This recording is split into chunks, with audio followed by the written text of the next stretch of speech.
पिता का हिस्सा हम पर कम है, माँ का हिस्सा हम में ज्यादा है। क्योंकि बच्चे का उगलन, यदि बच्चा मुंह में चबा करके कुछ उगल दे तो उस उगलन को कोई खा सकता है तो केवल माँ, बाप कभी नहीं खा सकता उसे। इसका अर्थ है कि माँ यदि पिता की गोदी में बच्चे ने छिछी सुसु कर दी है तो पिता का दिमाग खराब हो जाता है, अरे मेरी गोद में।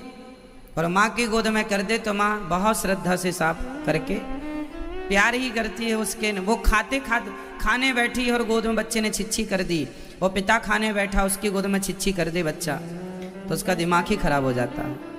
लेकिन माँ ऐसी है कि हर स्थिति में वो अपने बच्चे से केवल प्यार करती है। रात को बच्चे को सर्दी जुकाम हो जाए तो जागती है, पिता को कहा जाए कि जागे जागे तो वो जागेगा तो सही पर मजबूरी में जागेगा, है ना। पर माँ श्रद्धा से जागेगी उस बच्चे के लिए। मतलब माँ का प्यार बच्चे के लिए पिता से अधिक होता है। इसलिए पहले माँ का नाम आता है, बाद में बाप का। त्वमेव माता च पिता त्वमेव, माँ पहले पिता। इसलिए कहते हैं माँ बाप, बाप माँ कोई नहीं कहता, बाप माँ कोई नहीं कहता, पहले क्या आता है माँ बाप। इसलिए माँ का नाम पहले है। राधे कृष्ण, भगवान कृष्ण का नाम दूसरे नंबर पर है, राधा जी का पहले, राधे कृष्ण। गौरी शंकर, गौरी पहले शंकर बाद में। सीताराम, राम सीताराम, सीता कोई नहीं कहता, सीताराम सारी दुनिया कहती है। क्योंकि सीता पहले, क्योंकि माँ है, ये माँ है, माँ पहले पिता बाद में। माँ का स्थान ऊंचा हो, इसलिए हमारी 9 देवियां जहाँ जहाँ हैं सब ऊंचे स्थान में है, पर्वतों में है, क्योंकि माँ का स्थान ऊंचा होता है। इसलिए देवियों का स्थान, चाहे शारदा माँ हो, केला माता हो, काली माता हो, ज्वाला माता हो, शीतला माता हो, कोई भी माता है ना, माँ कोई भी भगवती हो, पहाड़ों पर ही मिलेंगी। माँ वैष्णवी देखो जाके पहाड़ों में बैठी हैं। माँ का स्थान ऊंचा होता है, इसलिए ऊंचे स्थान पर। इसलिए मैथुनी सृष्टि जब प्रारंभ हुई उसमें भी स्त्री का जन्म पहले हुआ। कल हमने सुनाया मनु जी के 5 संतानें हुई, 3 बेटियां 2 बेटे। आकुति, देवहूति, प्रसूति 3 बेटियां, प्रियव्रत, उत्तानपाद 2 बेटे। अब आपसे कोई सवाल करे कि इस धरती पर पहले स्त्री आई कि पुरुष, यदि ये सवाल आपसे कोई करे तो आप बिल्कुल डट के कह सकते हैं कि पहले स्त्री का जन्म हुआ। उस पहली स्त्री का नाम है आकुति। पहली स्त्री का स्थान लेडी फर्स्ट, इसलिए महिलाओं को श्रेष्ठ। अच्छा, पूरी दुनिया की संस्कृति जाकर छान लीजिए, लेकिन सारा हिंदू संस्कृति में नारी का सबसे ज्यादा सम्मान है। हमारे यहाँ स्त्री के बिना यज्ञ पूरा नहीं होता। आप यज्ञ करने बैठे हैं और आप यदि शादीशुदा हैं, जैसे राम जी ने यज्ञ किया तो यज्ञ में उस समय माता सीता उपस्थित नहीं थी, क्योंकि उनका वनवास हो चुका था। राम जी ने जब यज्ञ किया, अब वशिष्ठ जी से पूछा गया कि अब बताइए राम जी क्या यज्ञ कर सकते हैं? वशिष्ठ जी ने मना कर दिया, राम जी यज्ञ नहीं कर सकते। राजसूय यज्ञ जो था ये वही कर सकता है जिसकी पत्नी हो, और राम जी की पत्नी तो थी, तो फिर थी तो कहाँ है? बोले जंगल में है। अब कैसी यज्ञ नारी से? ये यज्ञ की पूर्ति है स्त्री, जबकि अन्य जगह अन्य लोगों ने, अन्य देशों ने, अन्य धर्मों ने, अन्य पंथों ने नारी को केवल भोग का सामान समझा है, केवल केवल केवल। लेकिन धन्य है ये सनातन संस्कृति जहां स्त्री को लक्ष्मी के रूप में पूजा जाता है। एक हिंदू ही ऐसा है जो छोटी छोटी बच्चियों के पाँव में मोहर लगाकर, चरण धो करके और उन्हें भोजन इसलिए कराता है कि यह हमारी देवी है, यह हमारी दुर्गा है, यह सरस्वती है, यह काली है, यह महाकाली। अब नवरात्रि आएगी तो केवल सनातन धर्म में ही बच्चियों की पूजा होती है, कन्याओं की पूजा होती है। अन्य किसी धर्म में जाकर देख लीजिए, कोई पूजा नहीं है इंसानों की। अरे हिंदू ऐसा है जो पत्थर को बाद में पूजता है, पहले इंसानों को पूजता है। और तुम हमको धर्म ईश्वर को मानता होगा, सोचो वो इंसानों में ईश्वर को कितना मानता होगा। हमारे यहाँ मातृदेवो भव, पहला वचन है वेद का, मातृदेवो भव, माँ भगवान है, पितृदेवो भव, पिता भगवान है, आचार्य देवो भव, आचार्य भगवान है, गुरु भगवान है, और अतिथि देवो भव, अतिथि भगवान है। हमारे यहाँ ये वचन है। हमारे यहाँ हमारी संस्कृति अद्भुत है साहब। मैं तो भगवान से यही प्रार्थना करता हूँ, हे विधाता जब जब मुझे इस धरती में भेजना तो सनातन धर्म में ही भेजना, इस संस्कृति का ही मैं दास बन करके सेवा करूं, क्योंकि हमारी सनातन संस्कृति को छोड़कर अन्य जितने भी लोग हैं वह उनके हिसाब से जैसे हैं, पर हमारी संस्कृति तो, उनकी संस्कृति में तो हिंसा भी होती है, जीवों को मार काटना करते। हमारे यहाँ तो सात्विक, हम लोग तो बिना भोग लगाए कुछ नहीं खाते।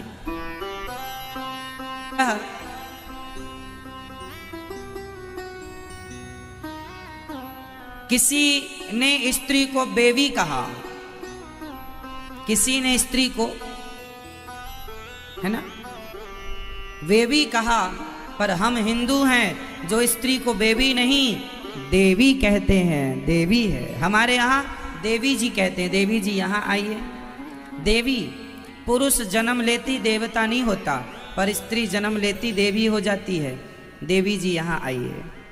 देवी सही है। तो हमारी संस्कृति तो नारी को देवी मानती है, इसलिए धन्यम, धन्य है ये भारतीय संस्कृति, धन्य है ये भारत जहाँ पर देवियों की पूजा है। धन्य है आप सब। श्रीमती मृदुल द्विवेदी जी मैया श्री राधा कृष्ण मंदिर भोपाल से आई हैं। भगवान आप, हमारे देश में जैसी नारियां होती हैं ना, शायद कहीं हो। कैसी नारियां हैं? हमारी देश की नारियों में किसी का पति चला जाए, देशों में कोई विधवा कहाँ होता है हिंदू धर्म के सिवा। वहां तो एक चला गया दूसरा जिंदाबाद, दूसरा चला गया तीसरा जिंदाबाद, वहां कोई विधवा नहीं होता। हमारा धर्म ही ऐसा है जहां पति को परमेश्वर मान के सेवा की जाती है, पति को परमेश्वर मानकर सेवा की जाती है। अब तो विदेशी लोग भी सनातन धर्म को अपनाने लग गए हैं। अब आप लोग अपनी संस्कृति को भूल रहे हैं और विदेशों में बड़ा क्रेज है। आज ही भैया जर्मनी से आए, उन्होंने बताया कि कृष्ण जन्माष्टमी हुई तो अंग्रेजों ने, उस देश के लोकल लोगों ने कृष्ण जन्माष्टमी को खूब नाच गा करके उत्सव मनाया, गली गली प्रसाद बांटे और खूब कीर्तन करते हुए भ्रमण किया पूरे नगर में। हमारे देश में भी ऐसी जन्माष्टमी शायद कहीं मनाई गई हो जैसी वहाँ मनाते हैं लोग। और वो लोग मनाते हैं जो विदेशी हैं, जो हिंदू नहीं है। वो जान रहे हैं धीरे धीरे कि धर्म क्या है, सनातन क्या है। अब उनके यहाँ भी शादियों में मंडप गड़ने लग गया है, हल्दी चढ़ने लग गई है, तेल चढ़ने लग गई है, और हमारा देखा देखी वो लोग भी फॉलो कर रहे हैं, मतलब हमारी संस्कृति को ही कॉपी कर रहे हैं। तो आज हमारी संस्कृति को दुनिया फॉलो करती है और हम उनके कल्चर में घूम रहे हैं। इसलिए हमारी अपनी संस्कृति सबसे श्रेष्ठ है। इसलिए हमारी अपनी संस्कृति से हमें प्यार करना चाहिए। भारत की भूमि कोई सामान्य भूमि नहीं, दिव्य तपोमय भूमि है ये। इसे सामान्य भूमि मानने की गलती ना करें। श्रीमती शांति देवी विशाल सिंह विशाखा जी कोलकाता हावड़ा से हैं। आप भी इस पावन सी गंगा में डुबकी लगाकर अपने जीवन को कृतार्थ कर रही हैं। भागवत जी की पोथी यहाँ पर चल रही है। 406 पोथी पाठ बैठे हैं। अभी 6 तारीख से फिर भागवत जी बैठेंगी, 6 अक्टूबर से। आप लोग भी अपने पूर्वजों के लिए भागवत जी का आयोजन करा सकते हैं। जो आए हैं यजमान पोथी पाठ के, आप सबका बहुत बहुत स्वागत। जो टीवी पर सुन रहे, आपका भी बहुत बहुत स्वागत है। प्रिय भक्तों, कल हमने सुना कि एक बार भगवान शंकर का अपमान दक्ष प्रजापति ने कर दिया था। भरी सभा में शंकर जी का अपमान किया, पर धन्य है शंकर जी के उस अपमान के बदले उन्होंने कोई उत्तर नहीं दिया।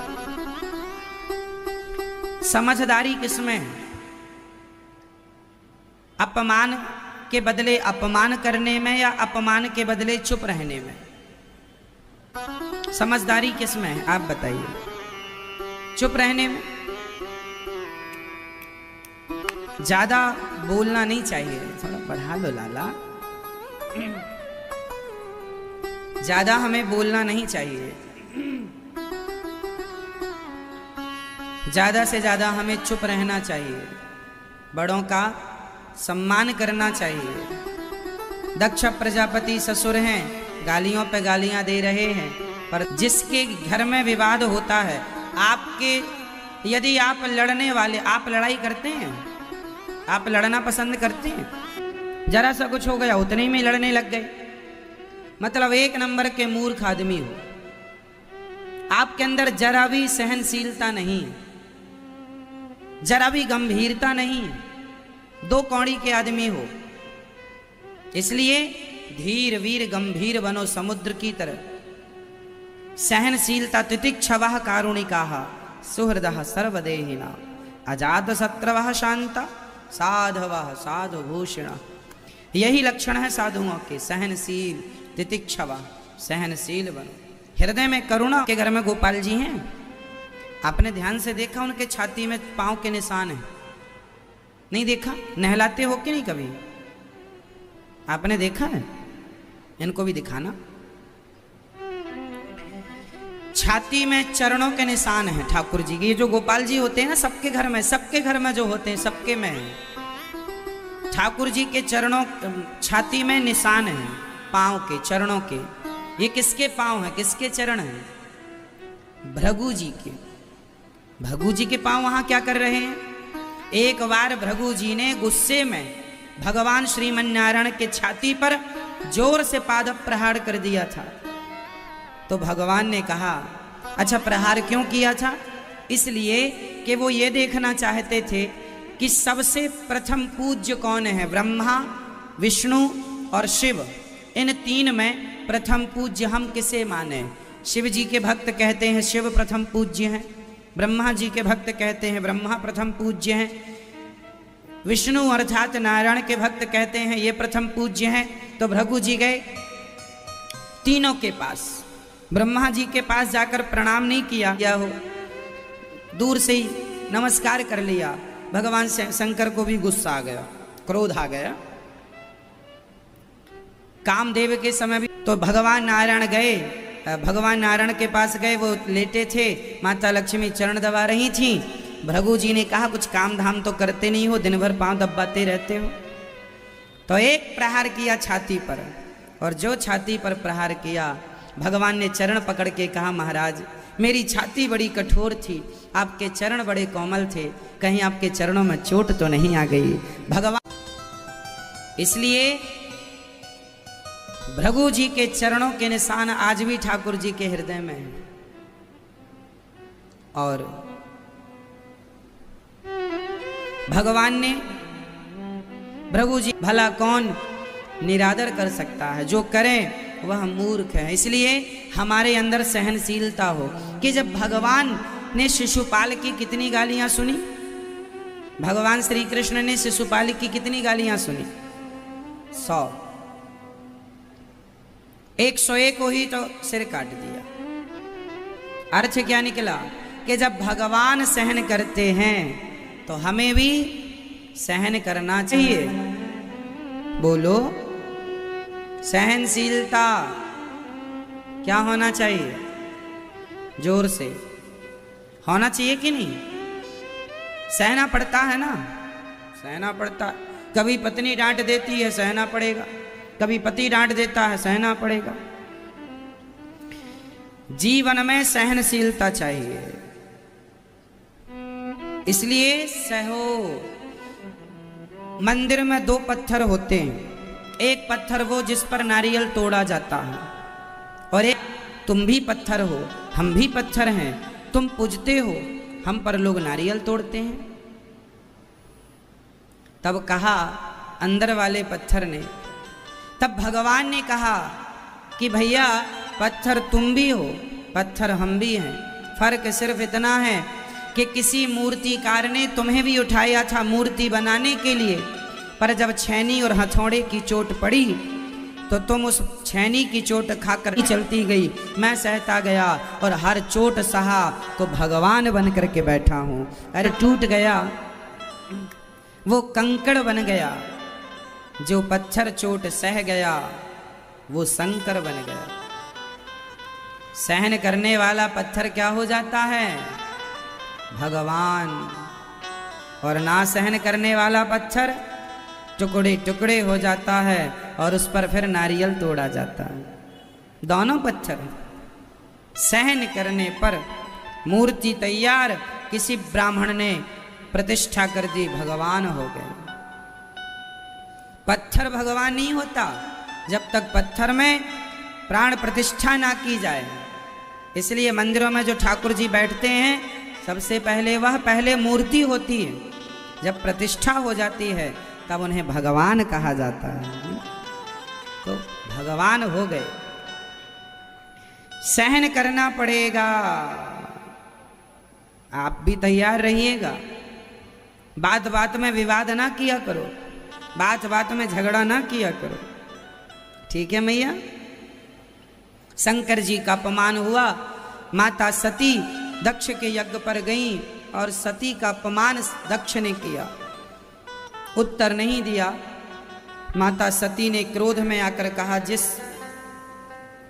शिव ने मुझे दाक्षायणी कहकर बुलाया है, जिन्होंने मेरा सदा सम्मान किया है, ऐसे भोलेनाथ का आप अपमान कर रहे हैं। सती ने कहा, आपके द्वारा जो शरीर बना है मेरी रगों में आपका खून दौड़ रहा है। मैं शिवद्रोही की बेटी बनकर जीना नहीं चाहती। इसलिए माता सती ने आत्मदाह कर लिया, योग अग्नि में अपने आप को भस्म कर दिया। और माता सती के वह अंग जहाँ जहाँ गिरे वह शंकर जी लेकर चले। फिर माता सती को जलता हुआ जहाँ जहाँ पहुँचे, जहाँ जहाँ वह अंग गिरे वह एक एक शक्तिपीठ बनती चली गई। 52 शक्तिपीठ हैं। ऐसे भगवान शिव फिर बाद में पार्वती बन के आई। माता पार्वती से शिव का विवाह संपन्न हुआ। कल हमने ध्रुव जी की चर्चा सुनाई कि ध्रुव जी महाराज अपनी माँ के द्वारा ये उनको बताया गया कि तुम्हारे पिता उत्तानपाद हैं, जाओ। उत्तानपाद का दर्शन करने जब पिता का दर्शन करने ध्रुव जी आए और वह अपने पिता की गोद में बैठने लगे तो उनकी सौतेली माँ ने उन्हें नीचे गिरा दिया। तुम इस गोद में बैठने के लायक नहीं हो। ध्रुव जी की मां तुरंत अपमान किया सुरुचि ने। तपसाराध्य पुरुषम तस्यैवानुग्रहेण में गर्भे तुम साधयात्मानम यदि छसी नृपासनम। जाओ पहले तप करो, तप करने से भगवान मिल जाएं तो उनसे कहना कि मुझे सुरुचि के गर्भ से जन्म दो। सुरुचि माँ अपमान करती हैं और ध्रुव जी महाराज घर से निकल जाते हैं। माँ ने समझाया। एक बात बताएं, जिसके जीवन में धन का अभाव है, जो गरीब होता है, उसे अपमान का सामना करना पड़ता है। इसलिए सबसे बड़ी बीमारी क्या है, सबसे बड़ा दुख क्या है? गरीबी। देने वाले किसी को भी समाप्त हो सकती है। कैसे होगी? आप मन लगा के काम कीजिए, अपने लिए अच्छी प्लानिंग कीजिए, खूब काम कीजिए। अरे प्रत्येक व्यक्ति अपने आप को संपन्न बना लेगा तो मेरा देश अपने आप संपन्न हो जाएगा। हाँ, मेहनत। आप बताइए, गरीबी मिटाना हो तो क्या करना पड़ेगा? हाँ, और सब लोग बताइए, गरीबी मिटाना हो तो क्या करना पड़ेगा? माना कि कोई आदमी गरीब है और उसको गरीबी मिटाना है कि भाई हम परेशान हो गए हैं गरीबी से, अब ये चली जाए तो अच्छा है। तो गरीबी कैसे जाएगी? हाँ, आप लोग सारे लोग सही कह रहे हैं। यही उपाय है कि जो व्यक्ति गरीब है वह खूब मन लगाकर, अपना मन लगाकर अपने काम को करे, यहाँ वहाँ समय ना लगाए, अपने आप को सफल बनाने में पूरा समय लगाए, अपने आप को समय दे, अपने बिजनेस, अपने व्यापार, अपने काम जो भी करता हो उस काम को समय दे और धन का सदुपयोग करे। कमा करके उसे संभाल के रखते, अपने घर का खर्चा करके जो पैसा बचता उसे बच्चों को पढ़ाते। अभी मैं आज और कल रोज ही मैं झुग्गी झोपड़ियों में जा कर के बातचीत करता हूँ। मैं एक दिन जो भाई लोग थे उनके पास में गया, मैंने पूछा एक बच्चे को, उसके चले जाते हैं पति पत्नी, तो बच्चे कहाँ जाएं कैसे रहें, तो हमारे संग संग जाते हैं। हमने उनसे कहा कि आप दो हैं पति पत्नी, दो में से एक लोग काम करो और एक काम करके जो पैसा लाए उसी से बचा कर एक स्त्री बच्चों की जिम्मेदारी पूरी करे। बच्चों की जिम्मेदारी पूरी करने पर समय बचे तो फिर तुम भी काम करके पैसा कमाओ ईमानदारी से, और पैसा कमा के लाए और अपने परिवार का पालन करे। और जो स्त्री है वह बच्चों की पढ़ाई पर ध्यान दे, समय से स्कूल, समय से आना, समय से जाना, बच्चों को खाना पीना दे। और फिर समय बच जाए तो आप भी कुछ काम कर सकते हैं, दो पैसा कमा सकते हैं। समस्या तब है यदि आप रोज का 500 रुपये भी कमाते हैं, चलो 400 भी कमाते हैं, 300 भी कमाते हैं रोज का, तो भी आप अपने बच्चों को पढ़ा सकते हैं। और सरकारी स्कूल में भी पढ़ा सकें, कोई बुरा नहीं है। मैं भी सरकारी स्कूल में भी ही पढ़ा हूं, मैं भी सरकारी स्कूल में ही पढ़ा हूं। 5वीं तक मैं सरकारी स्कूल पर ही पढ़ा हूं, नहीं 5वीं नहीं 7वीं तक। हमारे गांव में 5वीं तक तो था, फिर 10वीं तक दूसरे गांव में था तो हम दूसरे गांव में जाते थे। तो 5वीं तक तो मैं अपने गांव के स्कूल में पढ़ा, सरकारी स्कूल में, कक्षा 1 से 5 तक। और फिर 7वीं तक भी मैं सरकारी में ही पढ़ा। फिर 8वीं कक्षा से मैं प्राइवेट स्कूल में गया, जहां पर महीने की फीस केवल 20 रुपए लगती थी, केवल 20 रुपए। हमें तो 6वीं क्लास में ABCD पढ़ाया गया है, 7वीं क्लास तक तो हम 26 अक्षर याद कर पाए थे। थी नहीं इंग्लिश, कहाँ गांव गांव में इंग्लिश कहाँ हुआ करती थी। सरकारी स्कूल में ओनली हिंदी, जो सामान। तो पढ़ना है बस, तो हर व्यक्ति अपने बच्चों को पढ़ाए लिखाए, योग्य बनाए। और मैं आप लोगों से निवेदन करूंगा कि आप चाहें, हर व्यक्ति चाहे भारत का, इसलिए बच्चों को शिक्षा जरूर देना चाहिए। जो माता पिता बच्चों को पढ़ाते लिखाते नहीं है, वह माता शत्रु पिता वैरी ये न वालो न पाठिता न शोभते सभा मध्य हंस मध्य बको यथा। वह माँ बाप दुश्मन है जो अपने बच्चों को पढ़ाते लिखाते नहीं। तो आप अच्छे माँ बाप बनिए जो बच्चों को खूब पढ़ाएं लिखाएं, परम योग्य बनाएं। सुंदर भरी सभा में ध्रुव जी का अपमान हुआ। ध्रुव जी महाराज चले, नारद जी ने मंत्र दिया, 6 माह में भगवान प्रकट हो गए, राजा बन गए ध्रुव जी। और ध्रुव जी ने खूब अच्छा शासन किया। एक दिन ध्रुव जी के पिता, ध्रुव जी के भाई को यक्षों ने मारा, तो ध्रुव जी ने उत्तम के बदले अपने उन तमाम यक्षों को मारना स्टार्ट किया। अंत में कुबेर जी ने, मनु जी ने समझाया और मनु जी की बात मानकर ये हत्या बंद की। और कुबेर जी ने आकर उन्हें सुंदर भक्ति का उपदेश किया। और ध्रुव जी मृत्यु के सिर पर पांव रखकर भगवत धाम को चले गए अपने माँ को लेकर। बोलिए भक्त वत्सल भगवान की जय। श्री ध्रुव जी के बाद इन्हीं के वंश में आगे जो राजा हुए हैं वह भगवान पृथु हुए हैं, इन्हीं के वंश में, जिन्होंने 10,000 कान मांगे हैं ठाकुर जी से। 10,000, 2 कानों में ही 10,000 कानों की ताकत, शक्ति। पृथ्वी को उपजाऊ बनाया, पृथ्वी को समतल किया, पृथु भगवान ने उपजाऊ बनाया। इन्हीं के वंश में आगे चल के प्राचीन बरही हुए, जिन्होंने यज्ञ के नाम पर खूब जीवों की हत्या की, खूब हत्या की। जैसे आप लोग देवी देवताओं के नाम पर बकरे की बलि चढ़ाते हो ना, है ना? मैया जी, ओ मेरी माँ, कहाँ जा रही हो मेरी माँ? शांति से बैठ जाइए, मन लगाकर सुनिएगा।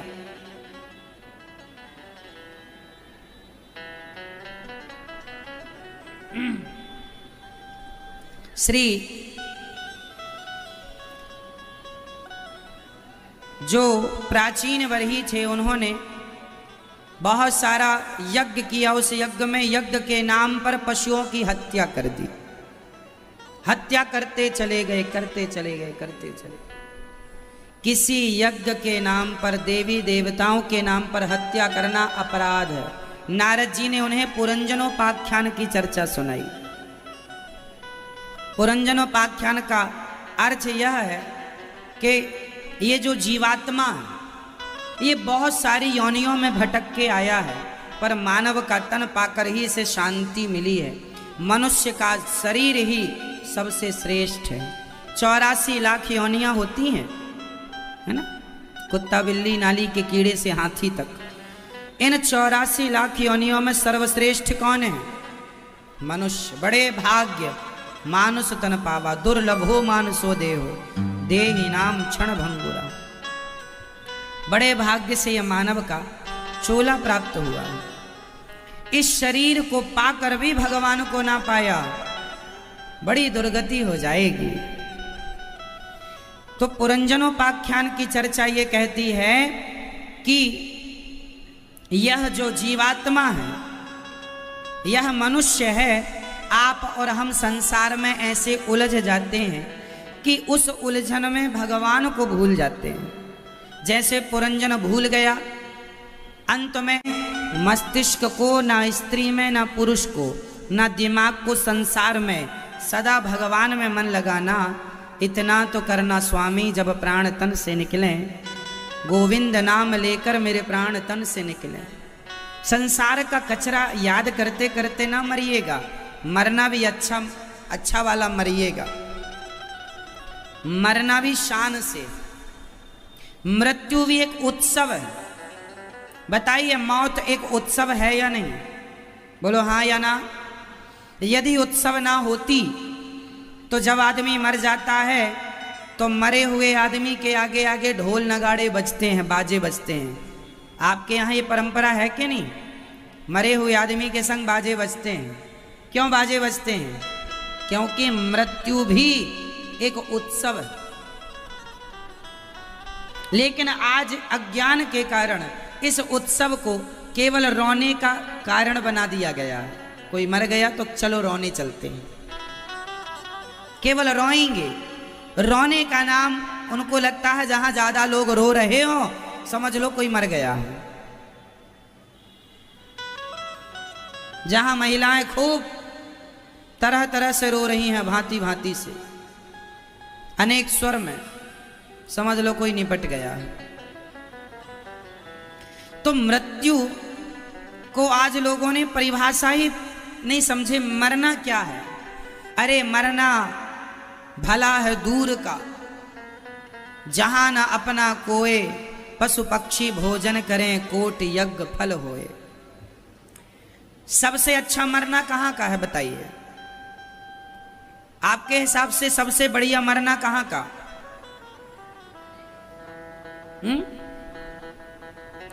हॉस्पिटल का मरना सबसे घटिया, घर में मरना ठीक है। उत्तम मृत्यु कहां की है? कि जब शरीर किसी तीर, खूब नाम जप करो, नाम रूप या भगवान के रूप में खो जाओ, दिन भर भगवान के रूप का ध्यान करो, या फिर भगवान की लीलाओं को सुनो, या फिर भगवान के धाम का वास। सबसे अच्छी मृत्यु होती है। आप घर पर भी हैं तो भगवान का चिंतन करते करते प्राण निकल जाएं तो आपकी घर की मृत्यु भी सर्वश्रेष्ठ मृत्यु हो सकती है। भगवान का चिंतन करते करते प्राण निकल जाए, परंतु आप के मुख से भगवान का नाम नहीं निकला, परिवार ही याद करते करते मर गए, 2 कौड़ी की मृत्यु है।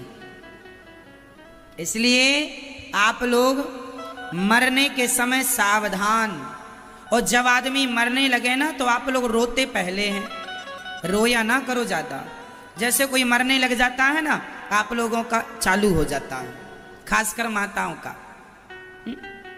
कई माताएं तो बस स्टैंड से चालू हो जाती हैं, कई माताएं रेलवे स्टेशन से शुरू हो जाती हैं, उनका भोपू चालू हो जाता है। कुछ भी रोना है, कैसे भी रोना है, तरह तरह से माताएं रोती हैं। क्यों भैया? माताएं गजब कहाँ कोचिंग करती हैं इसकी पता नहीं। आज तक कोई ना पता लगा सका कि ये माताएं ये रोना सीखी कहाँ से है। ये तभी पता चलता है जब कोई मर जाता है, तभी रोती हैं इस प्रकार का। उसके पहले ये ऐसा रोती नहीं है, पता नहीं कहाँ से ब्रह्म ज्ञान इनको हो जाता है। अभी मरा नहीं है आदमी और रोना चालू। अरे जब कोई मरने लग जाए तो क्या करना चाहिए? जैसे आपके दादाजी, आपकी माँ, आपके बड़े बुजुर्ग मरने की स्थिति डॉक्टर ने कह दिया है, सेवा करो, तो क्या करना चाहिए? मरने वाले आदमी को लिटाकर उनके सामने भगवान का चित्र रखना चाहिए। आप लोग रोते हैं, रोने में समय ना बर्बाद करो, उनके पास में बैठकर जोर जोर से श्रीमन्नारायण श्रीमन्नारायण का उद्घोष करो, बोलो जोर जोर से, या सीताराम बोलो या श्री कृष्ण बोलो, ताकि उनके नाम में उनके कान में भगवान का नाम जाएगा तो जो भगवान का नाम लेते लेते या सुनते सुनते सिधारता है, उनकी सदगति हो जाती है। यह भगवान के नाम की महिमा है। इसलिए जब कोई मरने लग जाए तो तुलसी का पत्ता मुख में डाल दो, गंगा जल मुंह में डाल दो, और कान में यदि गीता के श्लोक याद हैं तो गीता के श्लोक सुनाना शुरू कर लो, नहीं याद है रामचरितमानस की चौपाइयां सुना लो, नहीं याद है तो सीताराम सीताराम याद होगा। जोर जोर से सीताराम सीताराम सीताराम, श्रीमन्नारायण श्रीमन्नारायण, श्री कृष्ण सुनाओ, और ये नाम सुनते सुनते मरेंगे। अब आप लोग क्या करते हैं? अभी मरा नहीं, रोना चालू। अरे रोना क्या है? क्या तुम्हारे रोने से वो फिर जवान हो जाएगा? मूर्खों की तरह रोते हो। अरे अब मर ही रहा है तो उसकी सदगति में जो जो सहायक है वो कर लो। वो तो कुछ कर नहीं सकता क्योंकि वो अचेत है। मरने वाला आदमी ना, मरने के ठीक 5 मिनट पहले वो अंधा हो जाता है। मरने के पहले उसे यमदूत दिखाई पड़ने लगते हैं, वो डरने लगता है, चीखने लगता है, मुंह बंद हो जाता है। कभी ध्यान दिया हो, जो मरने वाला आदमी है उसका ये मुंह सब बंद हो जाता है, ऐसे बहुत खुलाने से खुलता है, ये सब बंद हो जाता है। आपने कभी नोटिस किया कि नहीं राम जाने?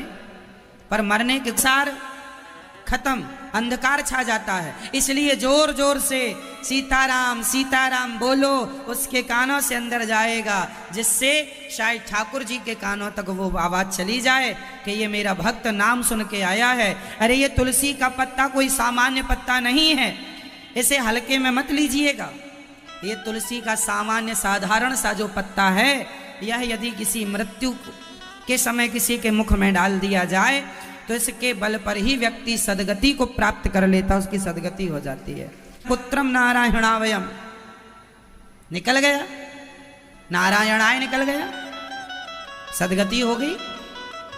इसलिए ये नाम को हल्के में ना लीजिएगा। मेरे राम जी का नाम बहुत छोटा सा है, 2 अक्षर हैं, लेकिन ये 2 अक्षर के नाम में सेतु बन गया था। ये राम नाम लिख के पत्थरों को जपते रहा करो। श्रीमन्नारायण श्रीमन्नारायण, श्री कृष्ण सीताराम, जो आपकी जेवा पर सेट हो जाए। हरे कृष्ण भी जपो, अच्छा है, जो आ जाए, पर पकड़ लो एक नाम को, चलने दो। तो ये नाम बहुत आवश्यक है, बहुत आवश्यक है। अजामिल जैसे पापी तर गए। इसलिए जब कोई मरने वाला होए तो भगवान का चिंतन, भगवान का नाम, और जब मर जाए फिर रो लो जितना जी करे, पहले ना रो जब तक मरा नहीं है। जो आदमी मर रहा है आप रोने लग जाएंगे तो उसका मन आप में लगेगा, अरे राम राम ये कितना हमारे लिए रो रहे हैं। 13 दिन बाद तो आप लोग उसके नाम के रसगुल्ले खाओगे, उसकी तो दुर्गति हो गई। तुम्हारा क्या है, तुम तो रो धो के 13 दिन बाद रसगुल्ले खाते नजर आते हैं। जितने रोने वाले हैं 13 दिन बाद मां। इसलिए दुनिया वालों की मोह ममता में ना पड़ना कि ये बहुत रो रहे हैं, बहुत प्यार करते हैं। नहीं, कोई प्यार व्यार नहीं करता आपसे। सब अपने स्वार्थ के लिए रोते हैं। एक पत्नी मर गई तो पति रो रहा था। पूछा क्यों रो रहे हो? अरे महाराज अब हमें कौन भोजन देगा, कौन हमारी सेवा करेगा। तो वो इसलिए नहीं रो रहा कि पत्नी मर गई, इसलिए रो रहा कि अब हमें रोटी कौन बना बना के देगा, कौन हमारी सेवा करेगा, कौन हमारी इच्छाएं पूरी करेगा, इसलिए रो रहा। हर आदमी अपने स्वार्थ के लिए रोता है कि हमें कहीं कुछ जाना नहीं पड़ता था, करना नहीं पड़ता था, अब खुद से काम करना पड़ेगा। तो माना कि कुछ परसेंट तो आदमी रोता है कि चलो चला गया, लेकिन बाकी इसलिए रोता है कि अब हम अकेले हो गए। अब कौन लाएगा, कमाएगा, कौन जिम्मेदारियां पूरी करेगा? क्योंकि पति पत्नी एक दूसरे के पूरक होते हैं। पति पत्नी दोनों एक दूसरे के क्या होते हैं? पूरक। दो में एक चला जाए तो एक अधूरा हो जाता है। चाहे पत्नी चली जाए तो पति अधूरा है, और पति चला जाए तो पत्नी अधूरी है।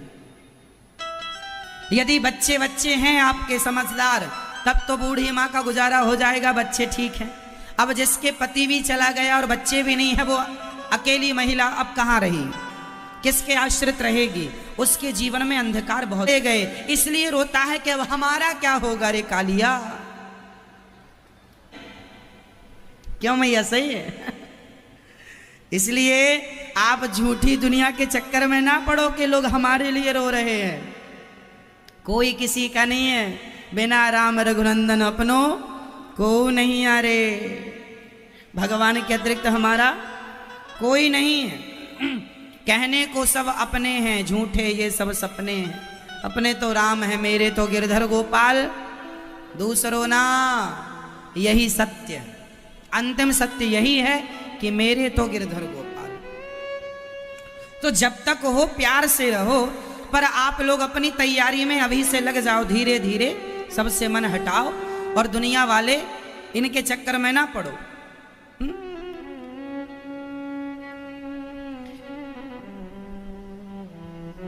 जब आदमी मरता है तो मरे हुए आदमी के ऊपर मखाने फेंके जाते हैं। मखाने जानते हैं ना, मखाने फेंके जाते हैं। मुरमुरा बोलते हैं, कहीं कहीं मुरमुरा फेंकते हैं, कहीं मखाना फेंकते हैं। क्यों फेंकते हैं मखाना? क्योंकि मखाना बड़ा फूला होता है, पांव रख दो दबा दो पिचक जाता है। तो ये मखाना इसलिए फेंके जाते हैं। दुनिया वालों देख लो, जब तक ये आदमी जिंदा था, ये जो चिता पे लेटा है ना, अर्थी पे लेटा, जब तक ये जिंदा था बड़ा फूला फूला घूमता था, मैं ये। अब पिचक गया कि नहीं? इसलिए मखाने फेंके जाते हैं कि तुम कितने भी फूले फूले घूम लो, एक दिन पिचकना है। इसलिए अभिमान किसका करें, घमंड किसका करें, सादा जीवन जिया करो। इसलिए आप क्या बरसाते हैं? पैसे, सिक्के बरसाते हैं। क्यों बरसाते हैं? दुनिया वालों को बताने के लिए ये आदमी जो मर गया है, चिता पे अर्थी पे लेटा है, जिंदा था, पैसा पैसा करता था, पैसे के लिए रिश्ते बिगाड़ लेता था। अब इसकी छाती में पैसे पड़े हैं, तेरी दम है तो उठा के दिखा 1 रुपए। एक हैं, उठाने को तैयार नहीं है। यही रियलिटी है जीवन की कि जिस पैसे के लिए तुम रिश्ते बिगाड़ते हो, मरते हो, वो 1 रुपए तुम्हारे संग नहीं जाएगा। इसलिए पैसों के चक्कर में रिश्ते ना बिगाड़ा करो। मरा हुआ आदमी बहुत कुछ सिखाता है, सीखना चाहो तो सीख लो, नहीं सीखना चाहो तो कोई बात नहीं।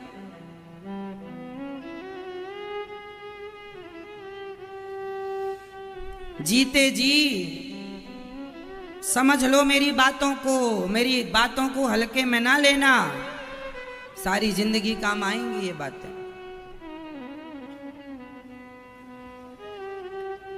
इसलिए मरना भला है दूर का, वहां मरो जहां कोई अपना ना हो। चिंतन ठाकुर जी का।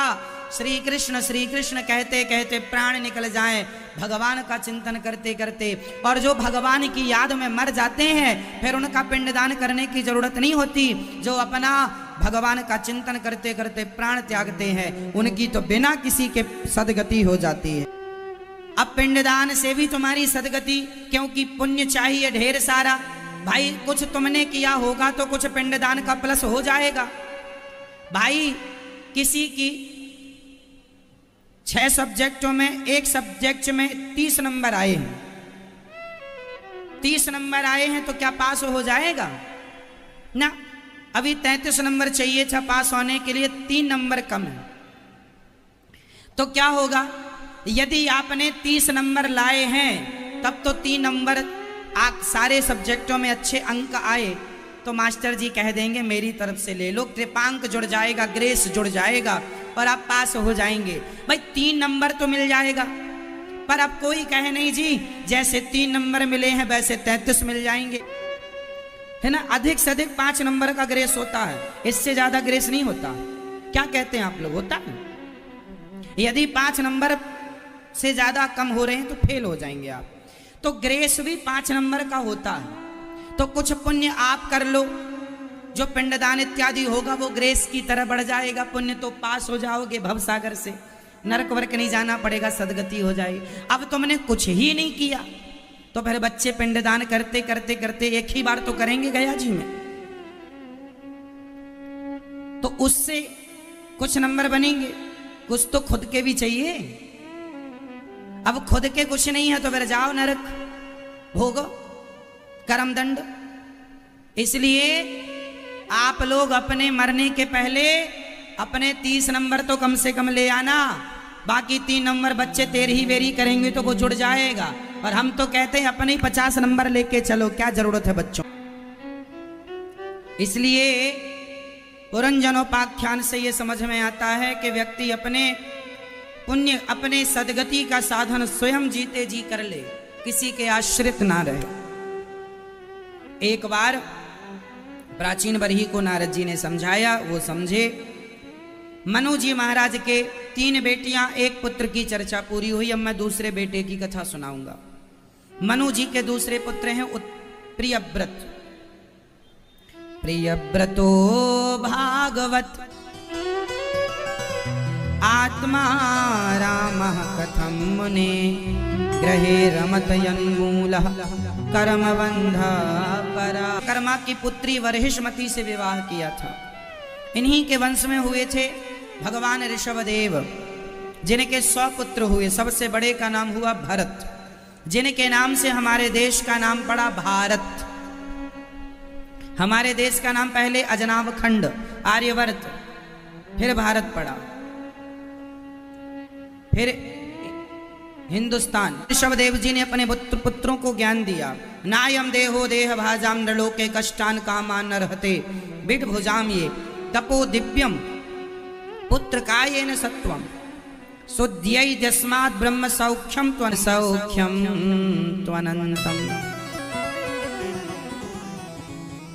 भगवान ऋषभदेव जी अपने बड़े पुत्र भरत जी को बिठाए, सबको बिठाए। एक पिता का धर्म है कि आप मरने के पहले बच्चों को संस्कार देकर जाए। धन तो सब देते हैं, बच्चों को क्या देते हैं आप लोग? धन। आप पैसा देते हैं, प्रॉपर्टी देते हैं, सोना चांदी देते हैं बंटवारे में, संस्कार देना भूल जाते हैं। बच्चों को आप बंटवारे में सारा धन देते हैं तो ये भी दिया करो बेटा।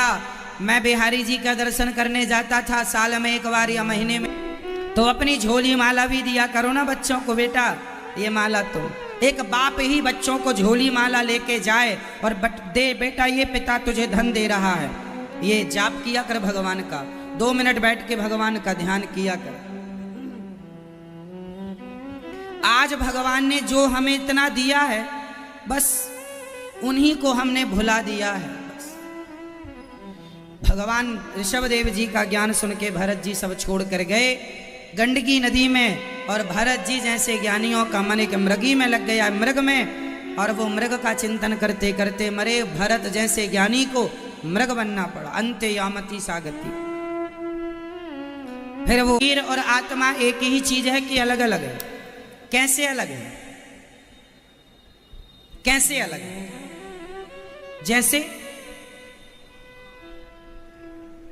हाँ, आत्मा अमर है, शरीर नाशवान है, ये तो आपने ठीक व्याख्या की, पर दोनों अलग अलग हैं। कैसे समझाओगे आप औरों को?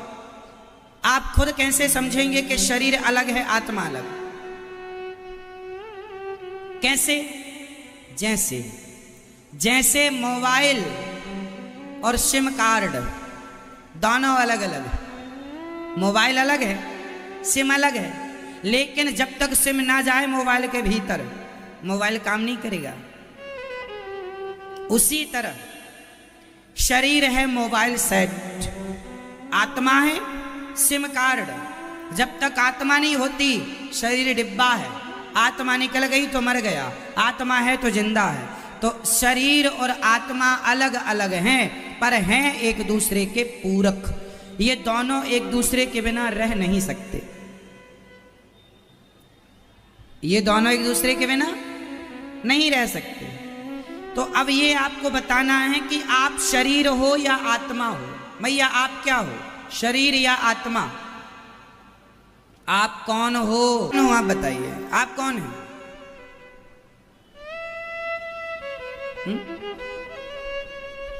मैं शरीर नहीं हूं, मैं आत्मा हूं। क्योंकि जब शरीर नहीं है, शरीर तो मर गया। अच्छा ये बताओ, मरे हुए आदमी के पास क्या नहीं होता? मरे हुए आदमी के पास क्या नहीं होता? अरे आत्मा ही तो वो थी जो चली गई, तो लोगों ने कहा मर गया, मतलब मैं चला गया। मैं कौन था? मैं आत्मा हूं। मैं जब तक इस शरीर में हूं तब तक मैं अनिरुद्धाचार्य हूं, और मैं मतलब आत्मा निकल गई तो मैं माटी हूं। बोलो हाँ या ना? हाँ या ना? शरीर गोरा काला मोटा पतला चलता है, आत्मा ना मोटी ना दुबली ना पतली ना गोरी ना काली, आत्मा सबकी एक सी है। अच्छा आत्मा निकल के कहां जाती है? जल्दी से बताएंगे सब लोग। आत्मा निकल के कहां जाती है? क्योंकि यमपुरी यहां से 99,000 योजन की दूरी पर दक्षिण दिशा की ओर नीचे है। चलो मैं इसको बहुत विस्तार से समझा देता हूं, आप कंफ्यूज ना हो। जब हम मरते हैं तो हमारी आत्मा निकलती है और यमराज यमदूत पकड़ कर ले जाते हैं, तो आत्मा को पकड़ कर नहीं ले जाते। आत्मा निकलकर सूक्ष्म शरीर में प्रवेश करती है। आपके पास 3 शरीर होते हैं। एक शरीर ये बैठा है आपका, एक शरीर वो है जिस शरीर से आपने सपना देखा। सपना देखते हो कि नहीं?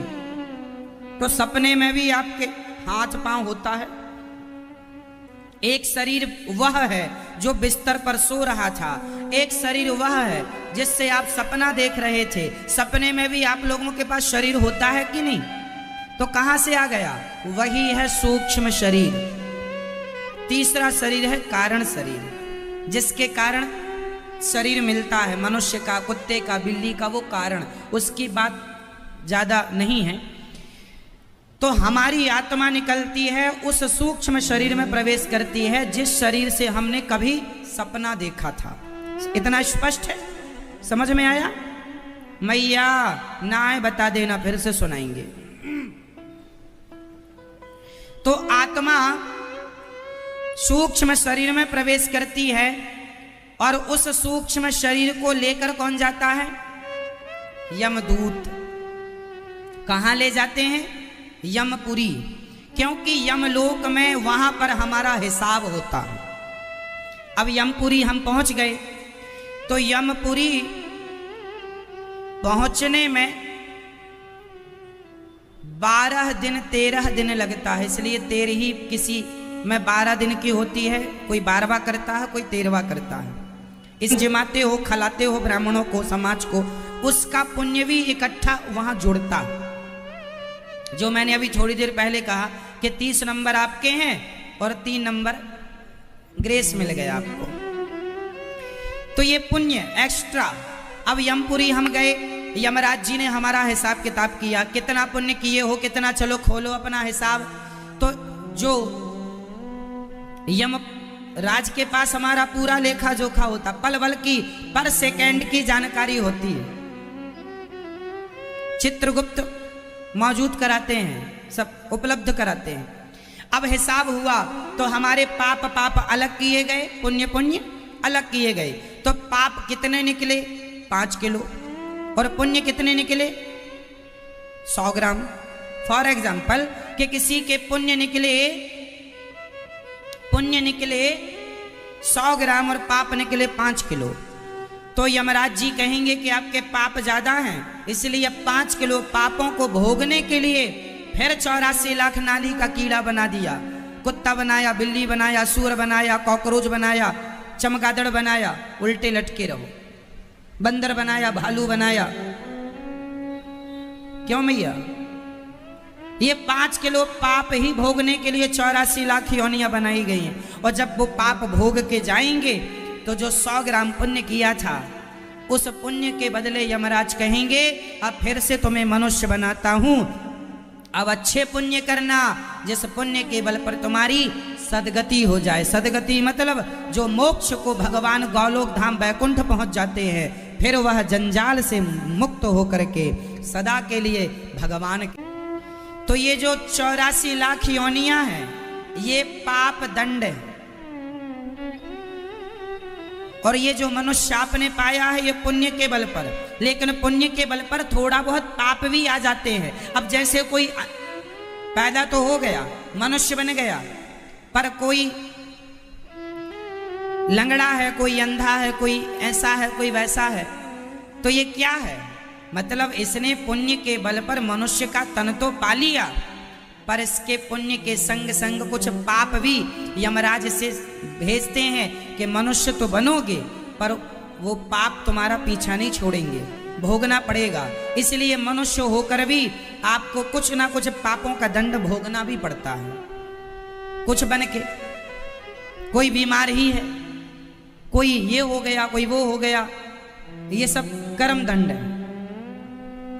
और जब पुण्य इकट्ठे हो गए, सदगति हो गई।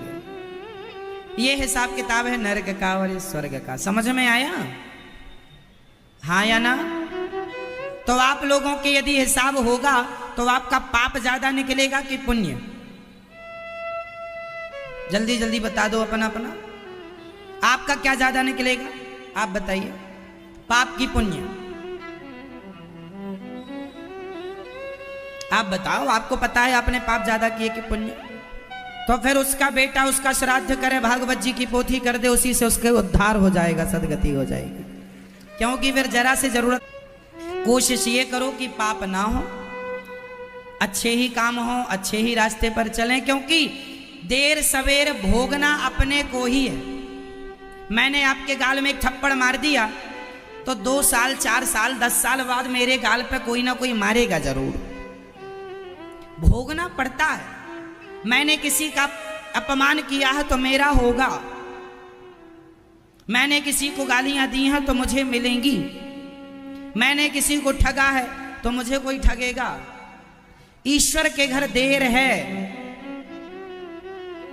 ईश्वर की लाठी जो है ना, देर से चलती है। जब चलती है बिना आवाज के चलती, आवाज नहीं होती। इसलिए मेरी मां भगवान की दुकान में हिसाब किताब पाई पाई का है। 1 रुपए का हिसाब रखते हैं ठाकुर जी। आप लोग गलती ना करना, जो आप लोग कुछ बहुएं सास को बुढ़ापे में रोटियां नहीं देती, तुम्हारा पाप ही अवल चढ़ रहा है ठाकुर जी की डायरी में। अच्छा, आज तुम्हारी सास भूखी सोई, पाप। फलानी तारीख को तुम्हारी सास भूखी सोई, पाप। तुम खाई हलवा पूड़ी और सास को ना पूछा बासा, बासी रोटी ना पूछी, बड़ा पाप लगेगा। गृहस्थ में रहकर आपके घर में यदि कोई भूखा सो रहा है वो भी पाप है। बताओ, आपकी सास भूखी सोए पाप है कि नहीं? आपकी माँ को आप रुला रहे हैं, ये पाप है कि नहीं? बेटा अपनी माँ को घर से निकाल रहा, पाप है कि नहीं? आप दिन भर पड़ोसन की चुगली करती हो, ये पाप है कि नहीं? बोलो हाँ। चले नरक जाना पड़ेगा तुम्हें, जो दिन भर तुम पंचायत करती रहती हो। इसलिए बचा हुआ समय भगवान का चिंतन, कथा सुनो, अच्छी बातें करो, भगवान की चर्चा करो। प्रपंच में क्या रखा है, क्या बनाया आज तूने? आज हमारे घर में ये बना, अच्छा खा लिया? हाँ खा लिया। अरे सुना है ओ फलाने के पड़ोसन के घर में क्या हो गया? हाँ उसने अपनी सास को 2 थप्पड़ जमा दिया। हाँ अरे राम राम, खुद ने जमाया उसका याद नहीं है, खुद सेवा नहीं करती, अपनी सास की 2 रोटी नहीं पूछती और दूसरे का पूरा हिसाब रखती है। खुद का व्यवहार अपनी सास के लिए कैसा है वो ना देखेगी, खुद 1 नंबर की झूठी है और दूसरे से कहती है तुम बहुत झूठ बोलते हो। तू कौन सी हरिश्चंद्र है? दिन भर पाप करता है आदमी उल्टा सीधा काम करके। मेरे मालिक की दुकान में सब लोगों का खाता मेरे नल है। कोई जवान एक गोली भी चलाता है, उसका हिसाब रखना होता है कि नहीं? है ना? हमारी जो फौजी भाई होते हैं, कोई भी एक गोली चलाएगा कहीं उसका खोखा निकाल के रखना पड़ेगा, हिसाब देना पड़ेगा, फलानी जगह चलाई। आपको गोली मिली है, आपको राइफल मिली है, इसका मतलब ये नहीं कि कहीं भी धा कर दिया, उसका हिसाब देना। सोचो हमारी इतनी बड़ी जवान सेना फौजी भाई हैं, कितनी सारी गोलियां रोज चलती होंगी, लेकिन हर गोली का हिसाब इन भाइयों को रखना पड़ता है। सोचो कि जब एक गोली का हिसाब रखना पड़ता है तो तुम्हारी बोली का भी हिसाब भगवान रखता है। क्या बोल गए? गलत ना हो आपसे, पाप ना हो आपके द्वारा, लौट के आएगा अपने ही पास। अच्छा भी लौटता है और बुरा भी लौटता है। वो कुएं में आप मुंह आगे की तरफ करके कुएं में आप कुछ बोलिए और जो बोलेंगे कुएं से वापस वही आवाज आएगी। सही इको बन जाता ना। आप बोलेंगे राम तो कुएं से क्या निकलेगा? राम। बोलेंगे कृष्ण, आवाज कृष्ण। और किसी को गालियां आप कहेंगे तेरा नाश हो जाए तो वहां से भी आवाज आ जाएगी तेरा नाश हो जाए। इसका मतलब है जो हम करते हैं वह वापस मिलता है, हमें ही वापस मिलेगा। आप किसी के बारे में अच्छा सोच रहे हैं तो आपका अच्छा होगा। आप किसी का बुरा नहीं कर रहे हैं पर सोच रहे हैं किसका बुरा हो जाए तो उसका होगा कि नहीं, पर तुम्हारा होगा। सोचा कि हर नरक के बहुत सारे विभाग हैं। जो जैसा पाप करता है, रौरव महारौरव अंध्रतामिश्र कुंभी पाक, है ना, ऐसे सूकर मुख, ऐसे बहुत सारे नरक होते हैं। आप जैसा पाप करेंगे वैसे नरक में आपको जाकर के उस पाप का दंड भोगना पड़ेगा। इसलिए नरक ना जाना पड़े ऐसी कोशिश करो। नरक ना जाना पड़े इसके लिए एक उपाय है कि भगवान का नाम जपो। अजामिल ने नाम जपा। पंडित जी थे, कान्य कुब्जे दुजह कश्चित दासी पति रजामिला, नामना नष्ट सदाचारो दास्याह संसर्ग दूषिता। एक स्त्री पराई नारी के चक्कर में पड़ गए थे अजामिल नाम के पंडित जी। शास्त्र कहते हैं पराई नारी के चक्कर में अपनी पत्नी के सिवा पर नारी को देखना पाप है। और एक बात और आज क्लियर कर दूं, जो लोग अंतरजातीय विवाह कर लेते हैं, पत्नी किसी जात की पुरुष किसी जात का, ये विवाह नहीं करना चाहिए। कहते हैं कि यदि आपकी पत्नी किसी और जात की है, आप किसी और जात के हैं, तो आपकी जो संतान होगी उस संतान से आपके पितर जल लेना भी पसंद नहीं। वर्ण संकरी स्त्री कोई और, हमारे सनातन धर्म में तो समगोत्र में भी विवाह नहीं होता। बोलो हाँ या ना? समगोत्र में भी विवाह नहीं होता, समगोत्र को भी छोड़ते हैं। एक से गोत्र में विवाह नहीं होता। श्रेष्ठ ब्राह्मण लड़का है तो लड़की ब्राह्मण हो, लड़का क्षत्रिय है तो लड़की क्षत्रिय हो, लड़का वैश्य है तो लड़की वैश्य हो, लड़का शूद्र है तो लड़की शूद्र हो। यदि आपने किसी और से कर लिया, कि प्यार करते हैं महाराज जी, क्या फर्क पड़ता है? फर्क पड़ता है, आप मानो ना मानो फर्क तो पड़ता है।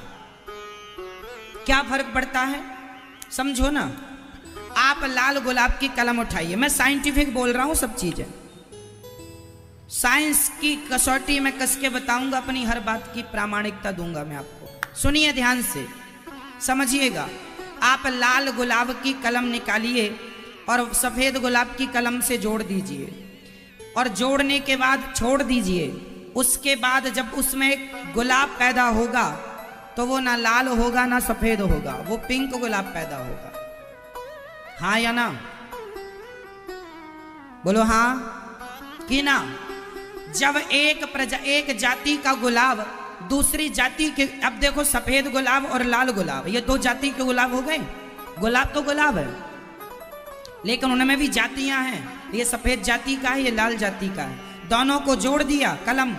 मजा आता है ना प्यार करने में, शादी कर लिया। महाराज जी क्या आप भी पुरानी बातें लेके बैठ गए? अरे बातें लेके ना बैठे तो क्या करें, किसी से भी करके पूरा बिगाड़ ले, मिक्स कर लो।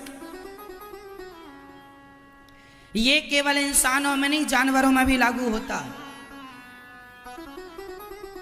गायों में भी ये लागू होता है। जो देसी गाय है, देसी गाय को देसी नंदी ही यदि उसके द्वारा गर्भवती होगी गाय तो सुंदर देसी नस्ल का बच्चा पैदा होगा। यदि देसी गाय को नंदी, जर्सी नंदी से यदि गर्भवती करा दिया गया तो जो संतान होगी उस गाय से, ना वो देसी रहेगा ना वो जर्सी रहेगा, बीच का हो जाएगा, मिक्स हो जाएगा, और उसका दूध खतरनाक होता है।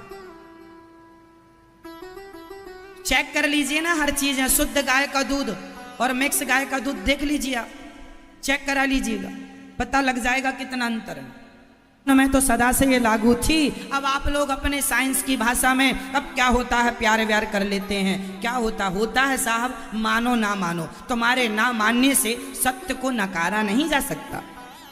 आप सत्य को ना मानिए तो मत मानिए। आप कहते हैं मुझे तो सूरज नजर नहीं आता, तुम्हारी आंखों में मोतियाबिंद हो गया है, उसका हम क्या करें? सूर्य तो है, आप माने ना माने, सत्य है, उसे माने ना माने। इसलिए विवाह के समय बच्चों को समझाया करो, बेटा प्यार व्यार का भूत ना सवार करो अपने माथे पर। जो माँ बाप कह रहे हैं जिस रास्ते पर, श्रेष्ठ संतान यदि चाहिए तो माँ बाप का श्रेष्ठ होना जरूरी है। बोलो हाँ कि ना? समझ में आ गई? किस किस की समझ में आ गई ये बात? फिर संयोग से उसने भगवान का नाम नारायण है, बेटे का नाम नारायण रख दिया, और मरते समय उसके मुंह से धोखे से निकल गया बेटा नारायण, तो नारायण का नाम लिया तो उसकी सदगति हो गई। 88 साल की उम्र में नारायण का नाम बोला, यमदूत आए, पार्षदों ने कहा कि इसने मरते समय भगवान का नाम ले लिया है, अब इसकी सदगति होगी। संवाद है वहां पर यमदूतों का और पार्षदों का। अंत में पार्षदों ने 12 साल की आयु देकर अजामिल को भेजा। अजामिल ने अब वो आयु पाकर खूब चिंतन किया और 100 साल का होकर के भगवत धाम को अपने भक्ति के प्रभाव से चला गया। तो भगवान का नाम जपना है और गलत रास्ता त्यागना है, सदा के लिए वो रास्ता छोड़ना है। एक बार अजामिल की सदगति हुई, एक बार इंद्र ने अपने गुरुजी का अपमान कर दिया, जिससे गुरुजी नाराज होके चले गए। एक दिन नाराज होके चले गए गुरुजी, इंद्र ने अपमान कर दिया। तब विश्वरूप को गुरु बनाया गया और नारायण कवच की दीक्षा ली गई। नारायण कवच का पाठ सबको करना चाहिए। जब नारायण कवच का उपदेश दिया, दैत्यों को पराजित किया और गुरुजी से यज्ञ कराया, तो गुरुजी ने राक्षसों को आहुति दे दी। इंद्र ने गुरुजी का वध कर दिया, हत्या कर दी, विश्वरूप की हत्या कर दी, ब्रह्म हत्या लगी। 4 लोगों में इंद्र ने ब्रह्म हत्या बांटी। स्त्री, जल, स्त्री में रज के रूप में, जल में झाग के रूप में, वृक्षों में गोंद के रूप में और पृथ्वी में बंजर भूमि के रूप में यह हत्या देखी जाती है। अब त्वष्टा, विश्वरूप के पिता त्वष्टा ने यज्ञ किया इंद्र को मारने वाला, पर गलती हो जाने से इंद्र से मरने वाला पैदा हो गया। नाम था वृत्तासुर। उन्होंने आक्रमण किया देवताओं पर, देवता भागे तब दधीची ऋषि की हड्डी का वज्र बनाकर इंद्र ने युद्ध किया। और वृत्तासुर ने जब उस हड्डी का दर्शन किया, उस हड्डी में नारायण का दर्शन हो गया, क्योंकि वो नारायण कवच का पाठ करते थे सदा दधीची ऋषि। तो हड्डी हड्डी में ठाकुर जी का दर्शन।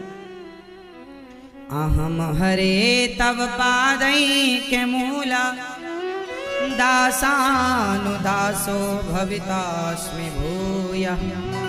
हे प्रभु, मैं आपकी भक्ति ना कर पाऊं तो आपके दासों की भक्ति करूं, बस ये मुझे प्रार्थना करनी है, ये वचन दो, मैं कुछ नहीं चाहता। क्या कहा अजामिल वृत्तासुर ने? अजात पक्षा इव मातरम खगा स्तन्यम यथा वत्स तराक्षुधारता।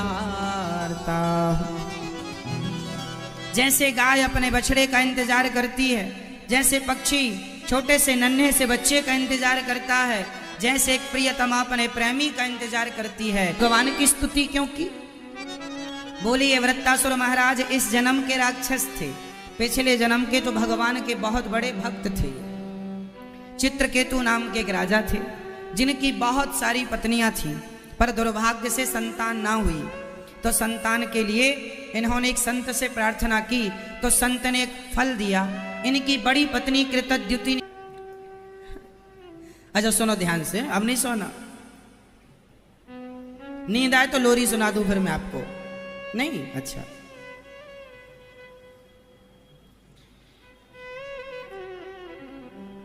आगे जब बड़ा कथा पांडाल बनेगा ना सामने वाले में, तो वहां पे मैं 2-4 बेड भी रखा करूंगा। एक राजा थे चित्रकेतु, उनकी पत्नी का नाम था कृतद्युति। संतान हुई, उनके पुत्र हुआ। पुत्र हुआ, जो पुत्र हुआ भी 5 साल का ही था, 5 वर्ष का ही था,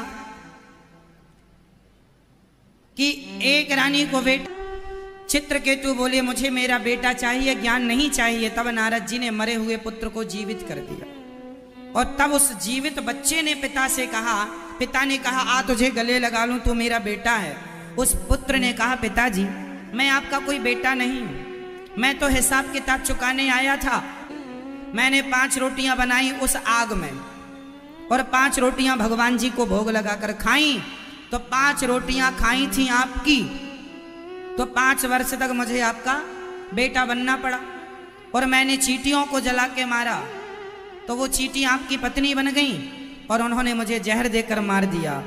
वो तो भगवान जी का भोग लगाया था, तो एक जन्म में ही सबका हिसाब किताब चुक गया, वरना ना जाने। लोग वृंदावन आए हैं, कितने दिनों के लिए आए हैं?